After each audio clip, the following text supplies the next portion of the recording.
किसान साथियों नमस्कार। आपका मिक्सिंग यूनिक खेती में स्वागत है। यदि आप चैनल पर नए हैं तो चैनल को लाइक करें, सब्सक्राइब करें तथा शेयर करना न भूलें।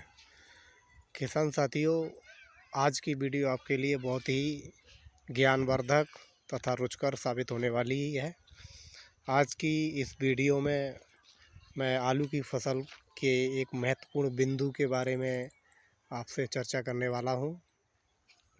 इस वीडियो में मैं आपको बताना चाहता हूं कि हमारे किसान भाई जितनी भी फसलें उगाते हैं उन सभी फसलों में हमारी आलू की जो फसल उत्पादन होता है, जो आलू की फसल में लागत लगती है वो सर्वाधिक आती है। अगर अन्य फसलों से हम तुलना करते हैं तो हमारी आलू की फसल में सर्वाधिक लागत आती है।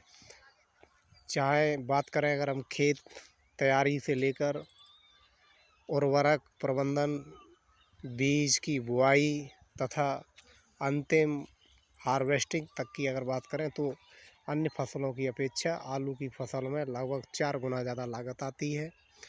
और उसमें सबसे ज़्यादा जो लागत आती है वो हमारी उर्वरक प्रबंधन के ऊपर लागत आती है, जो हमारे किसान भाइयों के लिए बहुत बड़ा बोझ होती है।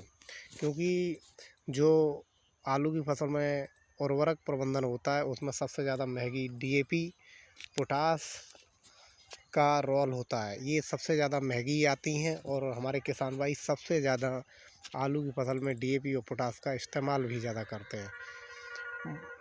और बड़े पैमाने पर डीएपी और पोटास का इस्तेमाल आलू की फसल को उगाने में किया जाता है, जिससे कि हमारे किसान भाइयों की लागत कई गुना ज़्यादा बढ़ जाती है।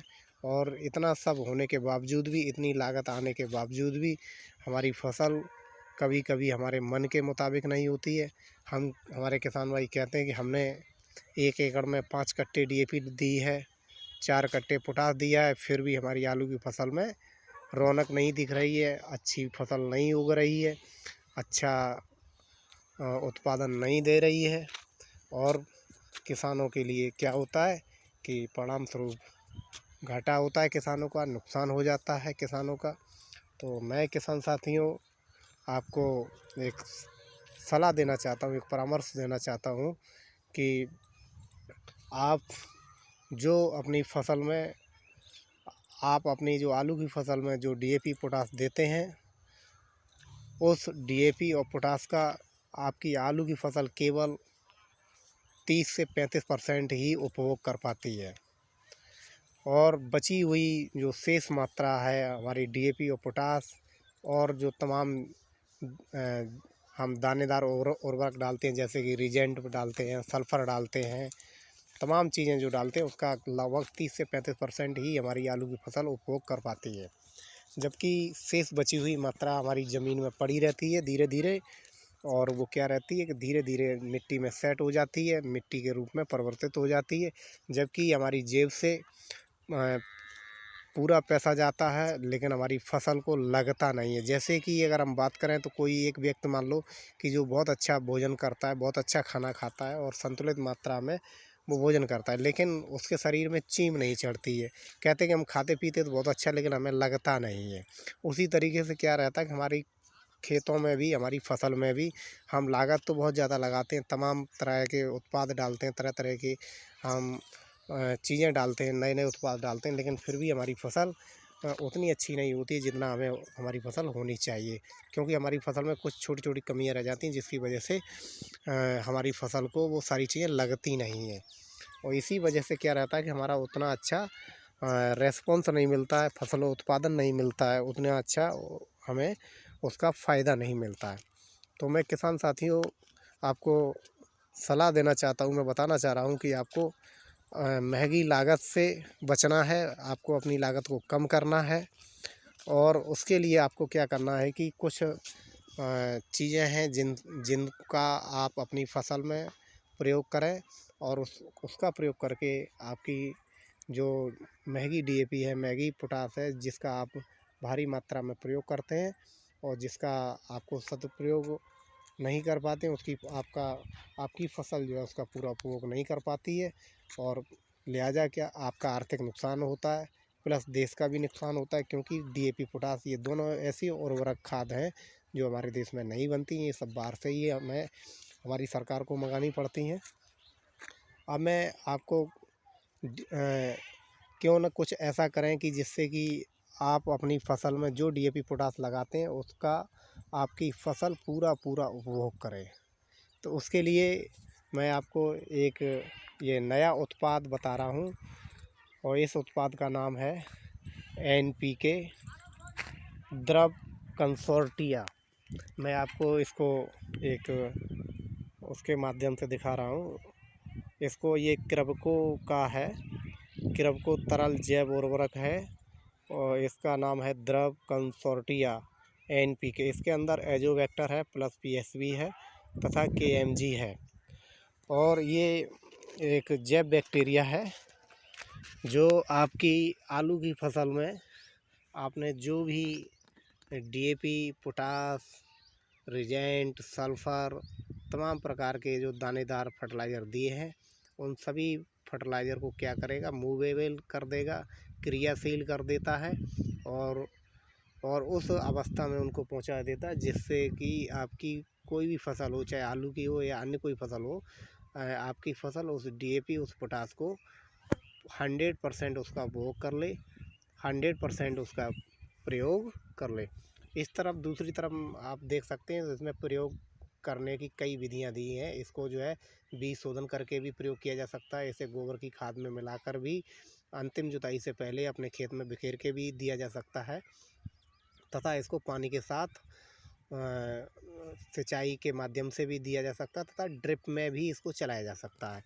और इसकी जो कीमत है ये बहुत ज़्यादा नहीं है, ये 250 रुपये पर लीटर के लगभग इसकी कीमत है, और ये हमारे सभी किसानों के लिए एक वरदान साबित हो सकता है। ये जो लिक्विड कंसर्टिया है, ये क्रेबको का, ये हमारे किसान साथियों के लिए, ये क्रेबको का तरल जैव खाद द्रव कंसोर्टिया एनपीके, ये हमारे किसान साथियों के लिए एक वरदान साबित हो सकता है अगर यदि आप इसका प्रयोग करें।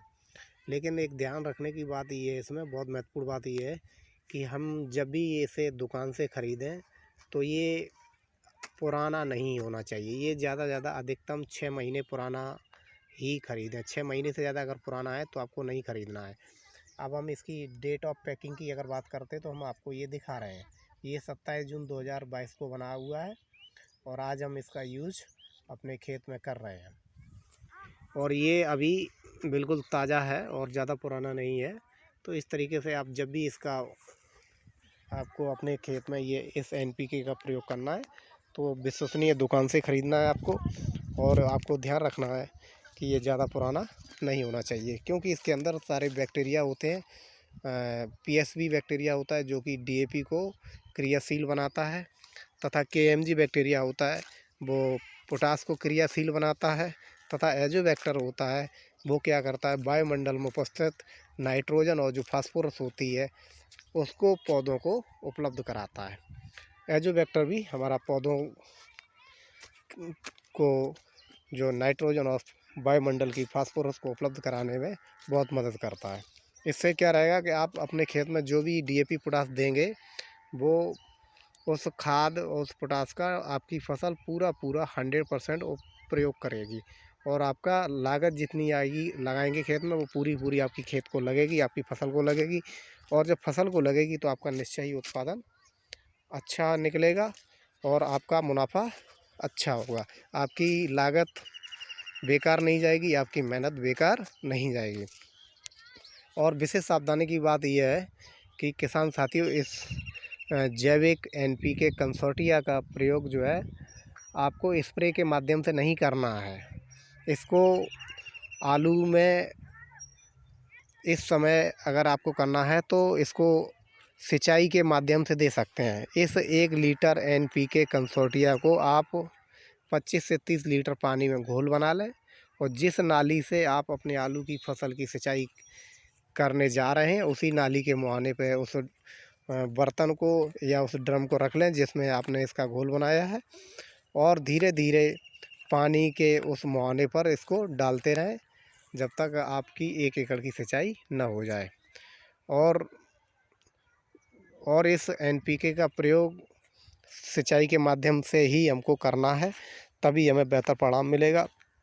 आपको किसी उर्वरक के साथ इसको मिलाकर नहीं फेंकना है अपनी फसल में, और ना ही इसका स्प्रे करना है, क्योंकि इसके अंदर जीवित बैक्टीरिया होते हैं। अगर आपने इसमें किसी और उर्वरक के साथ मिला के अपने खेत में छिड़काव कर दिया या स्प्रे कर दिया तो सारे बैक्टीरिया मर जाएंगे और आपको कोई लाभ नहीं मिलेगा। इसलिए इसका प्रयोग करने में विशेष सावधानी हमें बरतने की ज़रूरत है, और ये सावधानी यही रहेगी कि हमें इसको सिंचाई के साथ ही दें। तो हमारे लिए ये हमारे हमारे आलू की फसल के लिए ये एनपीके कंसोर्टिया रामबाण सिद्ध हो सकता है। ये एक ब्रह्मास्त्र की तरह कार्य करेगा आपकी फसल में, और आपने जितनी भी लागत आपके खेत में लगी है, आपकी फसल में लगी है, वो सारी की सारी लागत आपकी वसूल हो जाएगी, आपकी मेहनत वसूल हो जाएगी। क्योंकि आपकी फसल उस लागत का, उस डीएपी, उस पोटास का, उस सल्फ़र, उस जिंक का, उस नाइट्रोजन का पूरा पूरा फ़ायदा उठाएगी, पूरा पूरा अवशोषण करेगी, उसको अवशोषित कर लेगी जो आपने अपनी फसल को दिया है, और परिणाम स्वरूप आपकी फसल बेहतर होगी, बहुत अच्छी होगी, सबसे अलग होगी। इसलिए मेरा किसान साथियों से अनुरोध है कि जिन किसान साथियों को ये आसानी से उपलब्ध हो जाए, वो इसका ट्रायल करके ज़रूर देखें, अपनी फसल में डाल के ज़रूर देखें। निश्चय ही आपको अच्छे परिणाम मिलेंगे, अच्छे रिजल्ट मिलेंगे। क्योंकि मैं तो इसको कई सालों से अपनी आलू की फसल में, लहसुन की फसल में, तमाम फसलों में मैंने इसका इस्तेमाल किया है, जिसमें बेहतरीन परिणाम मिले हैं हमें।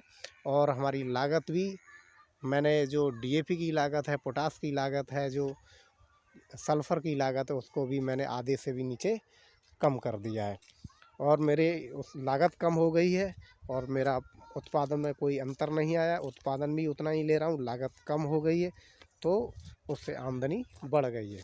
इसलिए मैं सभी किसान साथियों को ये सलाह दे रहा हूँ कि आप इसका प्रयोग करें, और अच्छे से प्रयोग करें।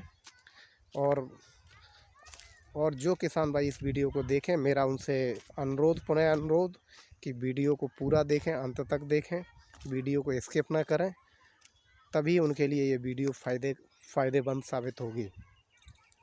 और सभी किसानों को मैं एक और बात कहता हूँ, अगर कोई आपका प्रश्न हो, आपको कोई समस्या लगे, तो आप कमेंट बॉक्स में आकर अपना कमेंट में प्रश्न दें, ताकि हम उसका सुझाव दे सकें आपको। धन्यवाद साथियों।